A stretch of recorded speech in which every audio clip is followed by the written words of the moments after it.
No matter what the Supreme Court does with a Texas redistricting case it heard Tuesday, Texas Republicans have already won, in a way, in how they have been able to drag out the litigation over their 2011 state legislative and U.S. congressional map. The conservative faction of the Supreme Court, whose questioning was dominated by Chief Justice John Roberts and Justice Samuel Alito, signaled that it had no problem with the most recent round of delay tactics Texas employed to get the case back in front of the High Court for a second time. The case is called Abbott v. Press, and it stems from multiple challenges to the legislative maps Texas drew after the 2010 census. One question the Supreme Court examined was whether this was even the proper juncture for it to intervene. A three-judge district court in San Antonio has issued multiple rulings finding the maps discriminatory against Latino and African American voters, but had not yet completed the remedy stage when Texas successfully sought a stay in the case from Justice Samuel Alito. The liberals on the court stressed that intervening now would open the doors for any case to seek Supreme Court review without a final ruling or a formal preliminary injunction. Justice Sonia Sotomayor said that under Texas's theory, every time a district court judge declared a legislative district illegally drawn, it could be appealed to the Supreme Court, before the remedial stage. Added Justice Elena Kagan, and what I'm concerned about is that if you're right, we're going to be hearing all of these districting cases not after the remedial stage but, instead, straight away after the liability stage. Justice Stephen Breyer worried that the Supreme Court would have to hear tens of thousands of appeals for every time a court requests a party's appearance in front of it. Now, if we're going to call that a grant of an injunction, we're going to hear 50,000 appeals from the 93, however many, three-judge courts there are, Breyer said. While the conservatives on the court engaged with this question a bit, they seemed eager to drill down onto the deeper questions, in Texas's request. Chief Justice John Roberts on multiple occasions asked the lawyers arguing in front of him to move on to the merits of the case. His arguments revolved around the district court's findings of discriminatory intent in how Texas drew the maps. The conservative justices seemed skeptical that the Texas legislature, in adopting in 2013 an interim map the district court drew for the 2012 elections, could be found to have carried over the same discriminatory intent that court found it acted upon when drawing the original maps. The irony of this turn of events is that in 2012 the Supreme Court unanimously threw out an interim map the district court in San Antonio had initially drawn, and asked that the district court more narrowly tailor the interim map for the 2012 election. When it did so, the district court emphasized that this interim map is a result of preliminary determinations, and is not a final ruling on the merits of any claims. That didn't stop then-Gov. Rick Perry from calling an emergency legislative session to adopt the interim map. Even with the district court's warning about the 2012 map, Roberts on Tuesday questioned why the state shouldn't be able to trust a court to draw a map that isn't discriminatory. If you're the Attorney General or the legislature in Texas and you want to take your best shot at a plan that will be accepted by the district court, wouldn't you take the plan that the district court drafted? Roberts asked. Alito, meanwhile, signaled a readiness to challenge even the 2011 findings of discriminatory intent.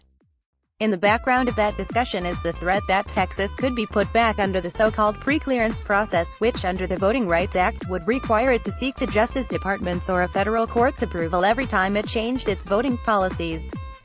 That question was not in front of the Supreme Court on Wednesday, but the challengers plan to use this case to ask the district court to put Texas back under pre-clearance under the VRA's Section 3, which allows states and jurisdictions to be bailed in if they are found to have acted with intent to discriminate against minority voters. If the challengers are successful in bailing Texas in under pre-clearance, Texas is almost guaranteed to appeal the case to the Supreme Court. Texas was previously under pre-clearance under the VRA's Section 5, until the Supreme Court in 2013 gutted that provision of law. How the case got to the Supreme Court is extremely convoluted, even when compared to how convoluted redistricting cases typically are. Litigation over the maps Texas drew in 2011 has been ongoing for the better part of a decade, and both the San Antonio court and the Washington, D.C. court, where Texas sought VRA pre-clearance, found in 2012 that the maps were drawn with a discriminatory intent. In 2012, the court in San Antonio imposed an interim map for the 2012 election. The Supreme Court, at Texas's request, constrained just how much of the map the district court could redraw. At the time, the district court warned that it was not done working through the claims against the 2011 maps. Texas's Republican legislature, in turn, adopted the interim map statutorily in 2013. The litigation, however, continued, and the San Antonio court handed down decisions in 2017 finding that both the 2011 map and the 2013 map were illegal. It had planned to hold a hearing on remedial plans in September, until Texas sought the intervention of the Supreme Court, prompting Tuesday's hearing. At issue are 2 U.S. congressional and 9 state legislative districts. Because it is likely too late to fix those maps in time for the 2018 elections, even if Texas loses this round, it will have had kept-in-place maps found to be intentionally discriminatory in 8 out of 10 years of elections. After the 2020 elections, it will be required to draw new maps, regardless, based on the 2020 census. Breyer noted that, usually, to get a Supreme Court review, a party needed a piece of paper with either a lower court's final order or a preliminary injunction. Texas was, in effect, appealing the district court's request that it show up in court with proposals to fix its maps. "What does the piece of paper say here?" he asked Texas Solicitor General Scott Keller, who conceded that there was no magic word of preliminary injunction. Edwin Needler, the U.S. Deputy Solicitor General, arguing on the side of Texas, took issue with the district court giving Texas only 3 days to decide if it would call a special legislature to try to fix its maps. Justice Kagan asked if that would still be an issue if the court had given Texas 3 weeks. When the challenger's attorneys stepped up, the conservative justices zeroed in on whether the Texas legislature had been given the presumption of good faith in the district court's finding that it still acted with a discriminatory intent when adopting the interim map.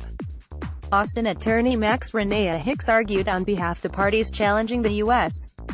congressional districts, and Allison Riggs, for the voting rights group Southern Coalition for Social Justice, argued for those challenging the state legislative districts.